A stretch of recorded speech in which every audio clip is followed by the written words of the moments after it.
గురుభ్యో నమః 2025వ సంవత్సరం నూతన ఆంగ్ల సంవత్సరాది సందర్భంగా మీనరాశి జాతకులకి హృదయపూర్వక ఆంగ్ల సంవత్సరాది శుభాకాంక్షలు.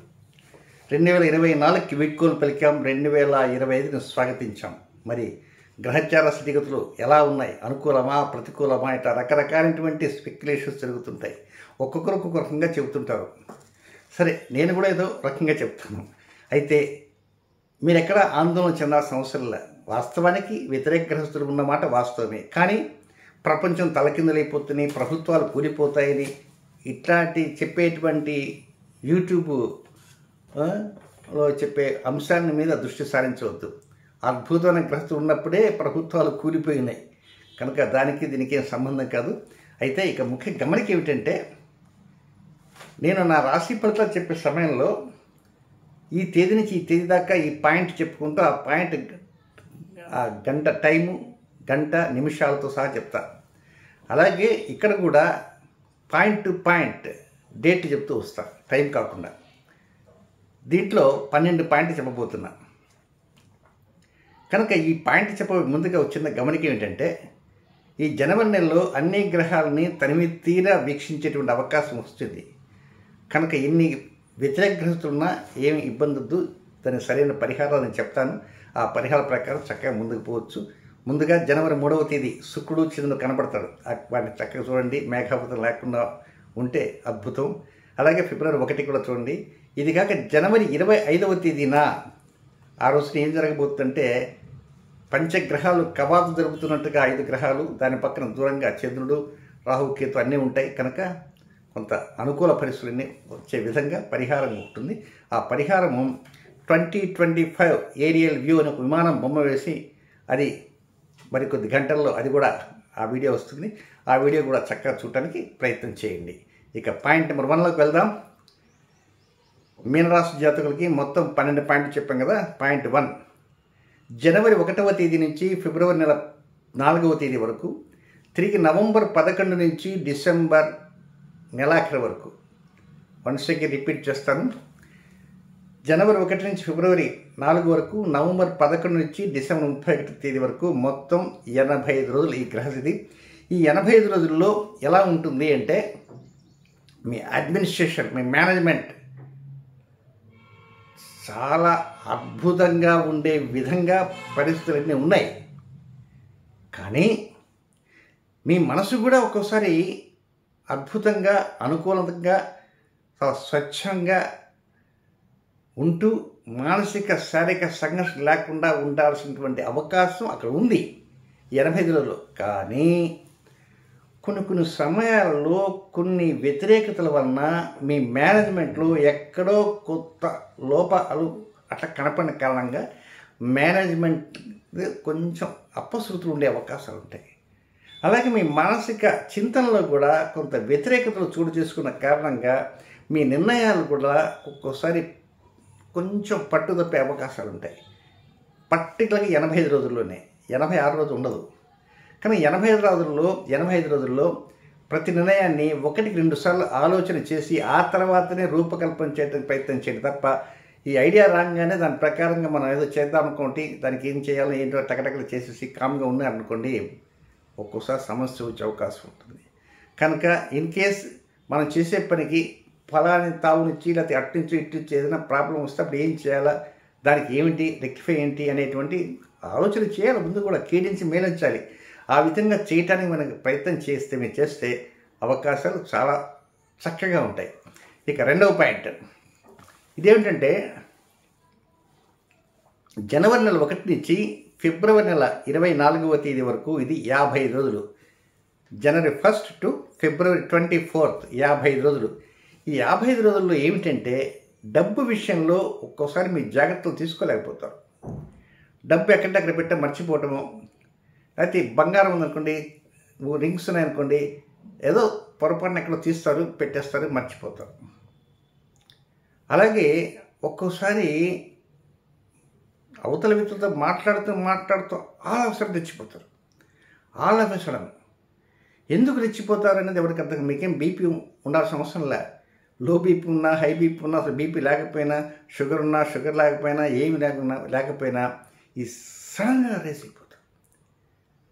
కనుక జనవరి 1 నుంచి ఫిబ్రవరి 24వ తేదీ వరకు ఉన్నటువంటి 55 రోజుల్లో ఆవేశాలకు లోను కావద్దు. రాజకీయ సంబంధమైనటువంటి ముచ్చట్లు జరిగే చోటుకి మీరు వెళ్లకుండా ఉండటం చాలా మంచిది. ఇక తండ్రి నుంచి లేక తండ్రి వైపు వర్గీయుల నుంచి లేదా చిన్నాన్న పెద్ద ఇలాంటి వారు ఉంటారు కదా, అలాంటి వారితో మాట్లాడేటప్పుడు కూడా ఏదన్నా పొరపాటున అవతల వాడు ఏదో ఒకటి బై మిస్టేక్ మాట్లాడనుకో వెంటనే మీరు తెచ్చుకోవద్దు.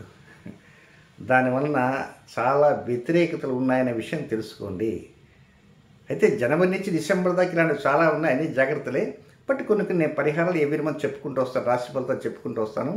ఈసారి పాయింట్ వైజ్ నేను గుర్తు చేస్తూ ఉంటాను. ఆ విధంగా చేస్తుంటే పరిహారాలు మీకు కొంత అనుకూలత. ఆ పరిహారం పట్టించి మనం రెచ్చిపోయే విధంగా మాట్లాడుతుంటే జాగ్రత్తనే కుదరదు. వీలైనంత వరకు కొంత నెత్తిని పిడుగులు పడకుండా కొంత జాగ్రత్తలు తీసుకుంటుంటే చాలు. నెక్స్ట్ 3వ పాయింట్, జనవరి 28వ తేదీ నుంచి మే నెల 18వ తేదీ వరకు, జనవరి 28 నుంచి మే 18 వరకు 110 రోజుల పాటు, వెరీ లెంగ్తీ పీరియడ్. 110 సామాన్యమా, 3 నెలల 20 రోజులు. ఏం జరుగుతుందంటే 3 నెలల 20 రోజులు మీ రాశిలోనే మీనరాశిలోనే శుక్రరాహువులు కలయిక జరుగుతుంది. శుక్రుడు రాహు, శుక్రుడికి ఉచ్చస్థానం మీనరాశి, దానికి తోడు రాహువు కూడా చేరతాడు అక్కడ. ఈ శుక్రుడు రాహువు తోడు దొంగలే, ఏం అనుమానం లేదు. ఈ శుక్రరాహువులు ఎలాంటి పనులు చేస్తారు? శుక్రుడు శుభగ్రహం. అలాంటి శుభగ్రహం అయినప్పటికీ తప్పుడు ఆలోచించేటువంటి రాహుతోటి మైత్రీభావంతో ఉంటాడు. కనుక ఎప్పుడైనా శుక్రరాహువులు కలిశారు అంటే అక్కడ ఏదో కిరికిరి వ్యవహారం ఉంటుంది. కొన్ని సమయాల్లో వ్యసనాలు అధికమయ్యే విధంగా కూడా ఈ 2 గ్రహాల కలయిక ఇస్తుంటుంది. ఈ వ్యసనాలే కానీ కొన్ని బానిసలు కూడా అవుతుంటారు. కనుక ఆ శుక్రరాహువుకి 110 రోజులు ఉంది కనుక మీరు మీ యొక్క మనసుని, అది రకరకాల అది తిరుగుతుంటుంది. ఈ మనసుకు అధిపతి ఎవరో తెలుసా? చంద్రుడు, పెద్ద కోతి. ఆ చంద్రుడికి ఈ శుక్రుడికి అసలు పడదు. కనుక పడకపోయినప్పటికీ కూడా మీ మనసు ఈ శుక్రరాహువునే కోరుకుంటుంటుంది. అది హోటల్కి పోతామండి, మంచి రుచికరంగా ఏదో ఉంటుంది, మసాలా గిసాలా వేసి అవి ఎక్కువ లైక్ చేస్తారు. ఒకసారి తిన్నారనుకోండి, మళ్ళీ ఆ హోటల్కి పోదాం, అక్కడే తిందాం. ఇంట్లో చేసుకోవచ్చు కానీ ఇంటికంటే అది రుచిగా ఉంటుంది. ఆ విధంగా 10 సార్లు బయటకు ఏమవుతుంది, దాని యొక్క ప్రభావం మన హెల్త్ మీద పడుతుంది. అలాంటిది 110 రోజుల పాటు మన శరీరంలోనే ఉన్నదంటే దాని యొక్క ఇంపాక్ట్ ఎంత ఉంటుంది? చాలా ఎక్కువగా ఉంటుంది. కనుక యువతలో దీని ప్రభావం ఎక్కువగా ఉంటుంది. యువతే పెద్దవాళ్ళ మీద కానీ దాని ప్రభావం ఉంటుంది. ఒక్కోసారి చెడుత్రోవ పట్టడానికి కూడా అవకాశాలు అనేవి వస్తుంటాయి శుక్రరాహు. కనుక కొంచెం జాగ్రత్తగా ఆచితూచి అడుగులు వేస్తూ ఉండాల్సిన అవసరం ఉంది. ఎవరైనా తల్లిదండ్రులు ఉన్నారనుకోండి, వారి ఇంట్లో వారి పిల్లలు కనుక ఈ మీనరాశిలో ఉంటే కొంచెం నిఘా వేసి ఉండాల్సిన అవసరం ఉందని కూడా గమనించండి. నెక్స్ట్ ఇంకా 4వ పాయింట్, ఇది మార్చి నెల 2వ తేదీ నుంచి ఏప్రిల్ 13వ తేదీ వరకు 43 రోజుల పాటు కొనసాగుతుంటుంది. ఈ 43 రోజుల పాటు కొనసాగేటువంటి ఈ సమయంలో ఇక్కడ కూడా డబ్బు విషయంలో, దశకం విషయంలో, బంగారం విషయంలో, నిధి విషయంలో, ఇలాంటి విషయాల్లో ఒక్కోసారి మీరు జాగ్రత్తలు తీసుకోలేకపోతారు. తోబుట్టువులతో ఏదో మాట్లాడుతూ ఏదో వారు చెప్పేటప్పుడు ఆ మాటలు వింటూ ఈ మాటలు వింటూ మీరు మొదటికే మోసం వచ్చే అసలు పనులు మర్చిపోయిన కారణంగా కూడా ఒక్కోసారి సమస్యలు వచ్చేటువంటి అవకాశాలు ఉంటాయి. కాబట్టి తోబుట్టువులతో మాట్లాడవద్దు, కానీ అదే పనిగా మాట్లాడేసి అసలు విషయాన్ని ఒకచోట బయలుదేరి వెళ్తారు. వెళ్తూ దారిలో అని ఇక్కడ మా అక్క ఏంది ఒకసారి పోయి కప్పు కాఫీ తాగుతారు, లోపల పోతారు. ఒక కప్పు కాఫీ తాగట్టే ఇక్కడ కూర్చొని ఏంట్రా సంగతి ఏంది, అది ఏంటి అంటే ఇంకా రక్త సంబంధికులు కాదు, ఇంకా అక్కడి నుంచి పక్క వాళ్ళు వీళ్ళు వస్తారు, మాట్లాడుతూ వస్తారు. వీళ్ళ అన్నయ్య గారు వచ్చారు, చాలా మంచివారండి, అదండి ఇదండి అండి, ఏమిటండి ఎప్పుడన్నా సినిమా కూడా మనం పిలిచినప్పుడు ఇంకా మాటలు పడతాయి. మీ అసలు వ్యవహారం పిల్లెత్తకపోతుంది. కనుక ఒక్కోసారి ఎంతవరకు మాట్లాడాలో అంతవరకే మాట్లాడి ఆ తర్వాత కాకపోతే మళ్ళీ రేపు వస్తానమ్మా అని చెప్పటం అంతే. కాబట్టి ఇంకా అది రాత్రి భోజనం చేసిపో, వంకాయ కూర ఉంది, అది ఇష్టం, ఇది ఇష్టం, గుమ్మడికాయ పులుసు ఉంది అంటే మన వాడికి ఇంకా గుమ్మడికాయ పులుసు నాకు ఇష్టం, మా సిస్టర్ చేస్తానని. తాను బయలుదేరిన పని ఏమిటి, తను కూర్చున్న వ్యవహారం ఏమిటి, దీనివలన కొన్ని ముఖ్యమైనటువంటి కార్యక్రమాలు క్యాన్సిల్ అయిపోతాయి. కనుక దాన్ని కొంచెం గమనించండి. అంటే వాళ్ళ ఇంటికి వెళ్ళవద్దు, మాట్లాడవద్దని అంటలే, మీ పనులు ఏమీ లేనటువంటి టైంలో అక్కడ ప్రాధాన్యత ఇవ్వడానికి ప్రయత్నం చేయండి. నెక్స్ట్ ఇక 5వ పాయింట్ ఏంటంటే మార్చి 29వ తేదీ నుంచి మే నెల 18వ తేదీ వరకు ఇది సోషల్ మీడియాలో పంచగ్రహ కూటమి, షడ్గ్రహ కూటమి జరుగుతుంది, అక్కడ జరుగుతుంది, ఇక్కడ జరుగుతుంది, ఇక్కడ ఈ రాష్ట్రాల వాళ్ళు మట్టి కొట్టకపోతారు, ఆ రాష్ట్రాల వారు కోట్లు సంపాదిస్తారు మాటలు వింటుంటాం. ఎవడు కోట్లు సంపాదించడు, ఎవడు మట్టి కొట్టుకోబోడు. నేను చెప్తున్నాను, దిగులు పడకుండా ధైర్యంగా ఉండండి. దేశాలను కూలిపోవు, దానికి తోడు మోడీ ప్రభుత్వం కూలిపోదు. తన సమయం వచ్చిన కూలుతుంది. ఈ గ్రహస్థితి వల్ల కూలుతుంది ఎందుకు అనుకోవాలా? అయితే ఇది 50 రోజుల పాటు కొనసాగుతుంది. ఏమిటి 50 రోజులు అంటే నేను వివరంగా చెప్తా వినండి. మార్చి 30వ తేదీ విశ్వావసనామ సంవత్సరం తెలుగు ఉగాది, కొత్త సంవత్సరం వస్తుంది, ఉగాది పండుగ. దానికి ముందు రోజు మార్చి 29. ఆ 29 ఆ రోజు పాల్గొన అమావాస్య అంటారు. ఆ పాల్గొన అమావాస్య రోజున మీ రాశిలోనే, మీన రాశిలోనే ఒక పాక్షిక చంద్రగ్రహణం జరుగుతుంది. పాక్షిక సూర్యగ్రహణం జరుగుతుంది. ఆ సూర్యగ్రహణం జరిగితే భారతదేశంలో కనపడదు, ఇబ్బంది లేదు. అయితే ఆ సూర్యగ్రహణం జరిగేటువంటి ఆ మీన రాశిలోనే ఆ టైంలో 5 గ్రహాలు ఉంటాయి. పంచగ్రహ కూటమిగా 5 కుర్చీలు వేసుకొని బాతాకాన్ని కొట్టుకుంటున్నట్టుగా ఉంటారు. ఇక ఆ రోజు రాత్రి 9:44 కుంభరాశి నుంచి శని మీన రాశి ప్రవేశిస్తాడు. అందరూ కూడా లేచిన పడి నమస్కారం పెట్టి కర్మప్రభు కనుక ఆయన కూర్చోబెట్టి ఆయన వెల్కమ్ డ్రింక్ ఇచ్చి కొంచెం సేద తీర్చుకోవాలి బాబు, రేపు పొద్దున మాట్లాడుకుందాం, చీకటి పడింది కదా అనుకుంటారు. కానీ అక్కడ ఒక గ్రహం ఉంది. ఆ గ్రహమే రాహు, షాడో ప్లానెట్. ఆ రాహుకి ఈ శనికి బద్ధ శత్రుత్వం ఉంది. కనుక అన్ని గ్రహాలు ముందుకు పోతుంటే శని కూడా వారు ఎంబడిపోతుంటాడు. బట్ ఇక్కడ ఈ రాహు యాంటీ క్లాక్ వైజ్ అపసవ్య దిశలో తిరుగుతున్న కారణంగా ఎదురొస్తుంటాడు. కాబట్టి మార్చి 29వ తేదీ రాత్రి 9:44 దగ్గర నుంచి మే నెల 18 దాకా ఇద్దరు ముఖాముఖి వస్తుంటారు. మధ్యలో కలుస్తారు. ఇది ఆ విషయం తర్వాత చెప్పుకుందాం, తొందర అక్కడ. దీన్ని శ్రాపిత దోషం అంటారు. చాలామంది తెలియక శపిత దోషం అంటారు. శపిత దోషము, శ్రాపిత దోషము. కనుక ఈ కలయిక వలన దాని యొక్క ఇంపాక్ట్ అనేది అనేక రకాలుగా ఉంటుంటుంది. ఏ రకాలుగా ఉంటుంది?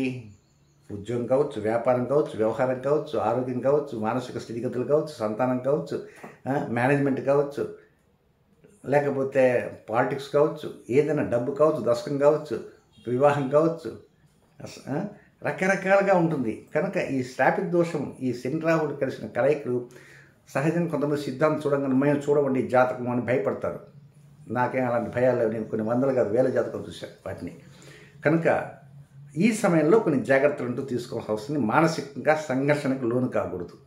ధైర్యంగా ఉండడానికి ప్రయత్నం చేయండి. ఎవడో ఒక మాట చెప్పక ఏదో ఒరికిపోతారు. అమ్మ అయిపోయిందా, అవునా, ఆహా అట్లా అయితే ఉద్యోగం ఎట్లా, వ్యాపారం ఎట్లా, ఏమీ కాదు. కొంపలే వంటుకుపోవు. ధైర్యంగా ఉండండి. నేను మంచి పరిహారాలు చెప్తాను. ఆ పరిహారాలు వెరీ సింపుల్ పరిహారాలు, చక్కగా చేయడానికి ప్రయత్నం చేయండి. ఈ శని రాహుల కలయిక శ్రాపిత దోషం రాబట్టే పితృదోషాలు చల్లగా కొంతకాలం వాయిదా వేస్తున్నాయి. ఏం చేస్తారంటే జనవరి ఆఖరితో ముగిసిపోయేటువంటి కార్యక్రమం చల్లగా ఏప్రిల్లా లాగుతున్నారంటే ఈ శ్రాపిత దోషం సంబంధించినటువంటి దాన్ని కూడా దాంట్లో యాడ్ చేద్దామనే ఆలోచనతోనే చేస్తున్నాను. ఇక నెక్స్ట్ 6వ పాయింట్ ఏమిటంటే ఈ 6వ పాయింట్లో 3 విడతలుగా 3 డేట్స్ ఉన్నాయి. ఇందాక చెప్పిన ఒకటేటే దీంట్లో 3 విడతలు ఉన్నాయి. అవి ఏమిటంటే మార్చి 15 నుంచి ఏప్రిల్ 24, జూలై 18 నుంచి ఆగస్టు 25, నవంబర్ 10 నుంచి నవంబర్ 29. మరలా చెప్తాను. మార్చి 15 నుంచి ఏప్రిల్ 24, జూలై 18 నుంచి ఆగస్టు 25, నవంబర్ 10 నుంచి నవంబర్ 29. ఈ మొత్తం రోజులు 69 రోజులు. ఈ 69 రోజుల్లో కొన్ని అంశాల్లో చాలా జాగ్రత్తగా ఉండాలి. దంపతులుగా ఉండేవారు జాగ్రత్తగా ఉండాలి. జాగ్రత్త అంటే ఏమిటి? ఆడవాళ్ళు కావచ్చు, మగవాళ్ళు కావచ్చు, గ్యాస్ జాగ్రత్తగా ఉండాలి. అలాగే కసుబుసులాడకుండా ఉండాలి. వ్యాపార భాగస్వాములు, జీవిత భాగస్వాములు, ప్రేమికులుగా ఉండేవారు ఎక్కువ జాగ్రత్త తీసుకోవాలి. అనవసరంగా లేనిపోని ఆలోచన మనసుకు వచ్చి ఒకరినొకరు దూషించుకునే విధంగా ఉండకూడదు. దీంతోపాటు మీరు చేసే వ్యాపారము, ఉద్యోగము, ఆరోగ్యము, వాహనము, ఇల్లు, వాకిలి, ప్రమోషన్లు, డిమోషన్లు, ఇంకా అక్కడి నుంచి ఏదైనా సీటు మార్పిట్లు, లేక కొత్త ఇల్లు కొనటం కానీ, ఇల్లు అమ్మటం కానీ, అడ్వాన్స్లు ఇవ్వటం కానీ, ఇలాంటి వాటిల్లో కూడా చాలా జాగ్రత్తగా ఉండాలి. ఎప్పుడెప్పుడు ఇందాక చెప్పినటువంటి 3 విడతల డేట్స్, మొత్తం 69 రోజులు. అలాంటి జాగ్రత్తలు తీసుకుంటూ ఉంటే చక్కగా అనుకూల ఫలితాలు ముందుకు రావడానికి అవకాశం వస్తే మీరు ఆందోళన చెందాల్సిన అవసరం లేదు. నేను ఆ టైంకి మంచి మంచి పరిహారాలు ముందుగా ఇండైరెక్ట్గా కూడా తెలియజేస్తాను. నెక్స్ట్ ఇంకా 7వ పాయింట్ ఏంటంటే, ఇక కొన్ని కేతువుతో సంఘర్షణ ఉండేవి 3 పాయింట్లు ఉన్నాయి. అది ఎప్పుడెప్పుడు ఏమేమి ఉంటాయి, అది 7వ పాయింట్, 9వ పాయింట్, 10వ పాయింట్. ఇవి కేతువుతో కొన్ని గ్రహాల సంఘర్షణ. ఈ 7వ పాయింట్లో కుజకేతువుల సంఘర్షణ. కుజుడు కేతువు కలుస్తారు. ఎక్కడ కలుస్తారంటే మీ రాశికి 6వ స్థానంలో కలుస్తారు. ఇది జూన్ 7 నుంచి జూలై 28వ తేదీ దాకా వీళ్ళు కలుస్తారనమాట. కుజుడు కేతువు. వాస్తవం కుజకేతువులు కలిగిన పిశాచ యోగం అంటారు. పిశాచ యోగం అనగానే భూత ప్రేత పిశాచాలని అనుకోవద్దు. పిశాచ యోగం అంటే ఒక అదృశ్యమైన అవయోగము. అదృశ్యం అంటే కంటికి కనబడింది, దృశ్యం అంటే కంటికి కనబడేది, అదృశ్యం అంటే కనపడినటువంటిది, అవయోగం అంటే పనికిమాల యోగము. కనుక కంటికి కనబడిన ఒక పనికిమాల యోగం అనేది జూన్ 7 నుంచి జూలై 28 వరకు 51 రోజుల పాటు మీకు 6వ స్థానంలో కుజకేతు సంఘర్షణ జరుగుతున్నది. దీని యొక్క ప్రభావం ఎలా ఉంటుంది ఏమిటి అనే దాని గురించి మనం కొంచెం లోతుగా ఆలోచించాలి. ఏంటంటే, తండ్రితో ఎక్కువ విభేదాలకు వెళ్ళకూడదు, అనవసరంగా శత్రుత్వాలు పెంచుకోవద్దు. తండ్రి ఏదో అడిగాడని చెప్పి ఆయనతో విభేదించి ఏదైనా మీ పండుగ చేద్దాన్ని చేతులు డబ్బులు లేకపోయినా అప్పు చేసి ఏదో ఒకటి చేయొద్దు. అలాగే అనవసరంగా విభేదించి కొంచెం బీపీ తెచ్చుకొని అనారోగ్యం తెచ్చుకునేటువంటి స్థితిలోకి వెళ్ళే అవకాశాలు ఉంటాయి. కనుక రుణ విషయంలో, అనారోగ్య విషయంలో, అనారోగ్య విషయంలో, శత్రుత్వ విషయాల్లో చాలా జాగ్రత్తగా ఉండాలి. తండ్రితో పీస్ఫుల్గా మాట్లాడడానికి ప్రయత్నం చేయాలి. ఈ ఘర్షణ కుజకేతు ఘర్షణ ఎక్కడ మీ రాశికి 6వ స్థానంలో ఎన్ని రోజులు? 51 రోజులు. ఇక దాని తర్వాత ఒక పెద్ద పాయింట్ ఉంది, అది 8వ పాయింట్. అదేమిటంటే, శనిగ్రహ వక్రగమనం. జూలై నెల 13వ తేదీ నుంచి నవంబర్ 28వ తేదీ వరకు శని వక్రం. 138 రోజుల పాటు వక్రం. అమ్మో ఇంతకాలమా అనుకోవచ్చు. ప్రతి సంవత్సరం 120, 125, 130 దాకా ఉంటుంటుంది. బట్ ఈ సంవత్సరం 138 రోజులు ఉంది. ఇదేం కొత్త కాదు. 150 రోజులు జరిగిన సంఘటనలు ఉన్నాయి. కనుక ఈ జూలై 13 నుంచి నవంబర్ 28 దాకా జరిగే 138 రోజుల టైంలో కర్మ ప్రభు అయినటువంటి శని వక్రంలోకి వస్తాడు. కనుక చిట్టాలు దగ్గర పెట్టుకుంటాడు. ప్రతి వ్యక్తి చేసిన పుణ్యకార్యాలు, పాపకార్యాలు, వాళ్ళు చేసేటువంటి చెడు పనులు, ధర్మగలు, దానాలు అన్నీ ఆయన దగ్గర ఉంటాయి. దాన్ని బట్టి ఒక్కొక్కరికి ఏమి శిక్షలు వేయాలో ఏమిటి, ఆయన లీడర్, కర్మ ప్రభు జడ్జిమెంట్ ఇస్తాడు. గత జన్మం తెచ్చుకునే కొన్ని ఉంటాయి, ఈ జన్మ తయారైన కొన్ని ఉంటాయి. కాబట్టి ఇన్ని కోటాను కోట్ల మందికి ఆ 130 కావు, కొంత చూస్తాడు, మళ్ళీ ఫైల్ దగ్గర పెట్టుకుని నెక్స్ట్ వీక్ వెళ్ళిపోతాడు. కనుక లాస్ట్ ఇయర్ కూడా ఇలా జరిగింది, మళ్ళీ ఈ సంవత్సరం వస్తున్నది.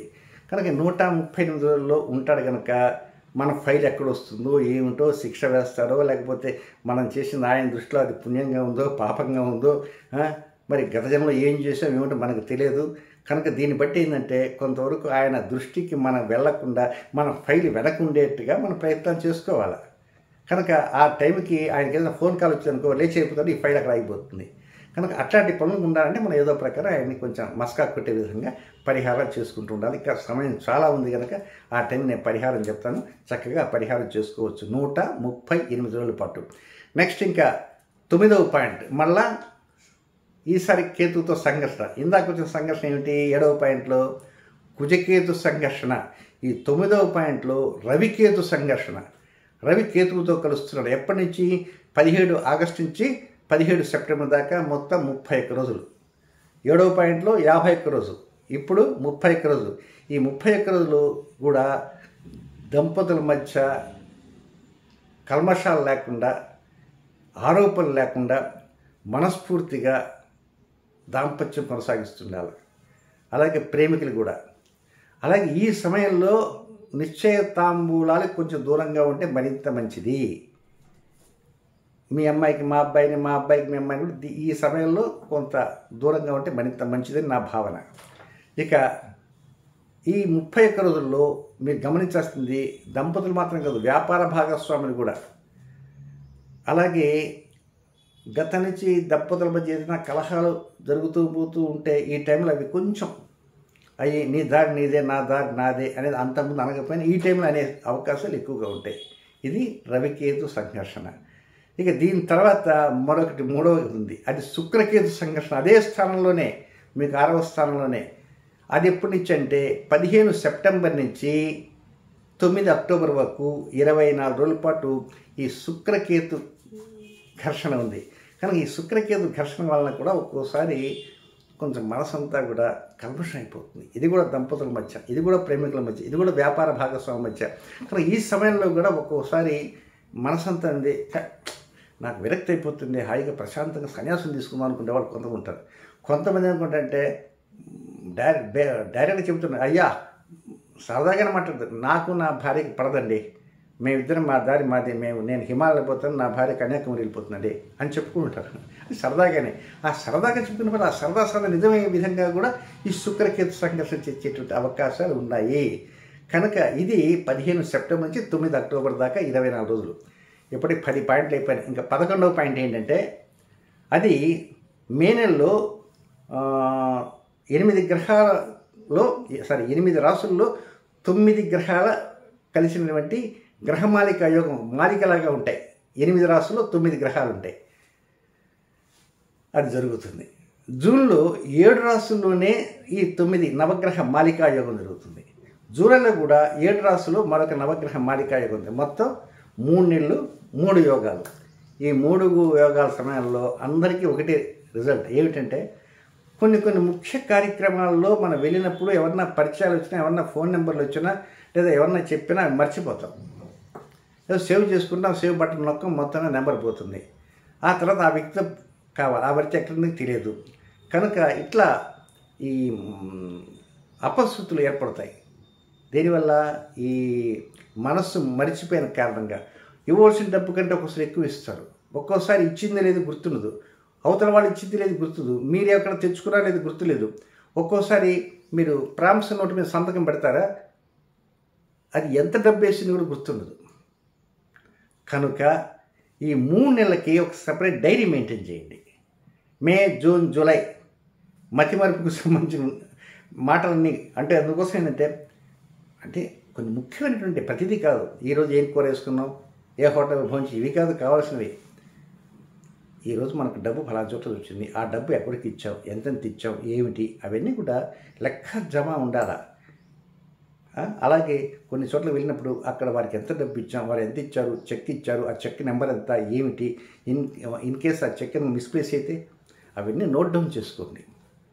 ఈ పుస్తకం మిస్ప్లేస్ అయితే ఎట్లా, పుస్తకం మిస్ప్లేస్ తర్వాత సంగతి, పుస్తకం తేగానే బీరువాలు పెట్టి లాక్ అండ్ కీలో పెట్టి బంధించడమే, అంతే. ఆ ప్రకారం చేసుకోండి. ఇది 11వ పాయింట్. ఇక చివరిగా 12వ పాయింట్ ఏంటంటే, అదే పరిహార పాయింట్. ఏమిటి ఆ పరిహారం అంటే, జనవరి 25వ తేదీన అన్ని గ్రహాలను చక్కగా మేఘావృతం లేకుండా వస్తే వీక్షించేటువంటి అద్భుతమైన అవకాశం వచ్చింది. జనవరి 25వ తేదీ శనివారం సాయంత్రం సూర్యుడు అస్తమించిన తర్వాత పడమర దిక్కులో కనబడతాయి. కనుక దాని గురించి, పరిహారం గురించి మరికొన్ని వివరాలతో కూడినటువంటి ఒక వీడియోని మీకు అందించబోతున్నాను. ఆ వీడియో పైన థంబ్నెయిల్ ఏముంటుందంటే 2025 ఏరియల్ వ్యూ అని ఒక విమానం బొమ్మ ఉంటుంది, అంతే. ఆ విమానం ఉంటే మనకెందుకు ఆ విమానం మాత్రం అనుకుంటుంది, దాంట్లోనే అసలైన రుచి అంతా ఉందన్నమాట. కనుక దాంట్లో పరిహారం ఉంటుంది. ఆ పరిహారం ఎలా పాటించాలో ఏమిటనే విషయం కూడా మర్చిపోకండి. ఏది ఏమైనా జనవరి 5వ తేదీ వ్యాపక స్థానం కూడా ఉంది. ఆ వ్యాపక స్థానం గుర్తు చేస్తున్నాను, దాన్ని కూడా పాటించడానికి ప్రయత్నించండి. ఇంతకు వ్యాపక స్థానం దేనికి సంబంధం తెలుసా, ఈ శని గారికి సంబంధించే. కనుక వ్యాపక స్థానానికి కూడా మీరు పాటించడానికి ప్రయత్నం చేయండి. శుభం.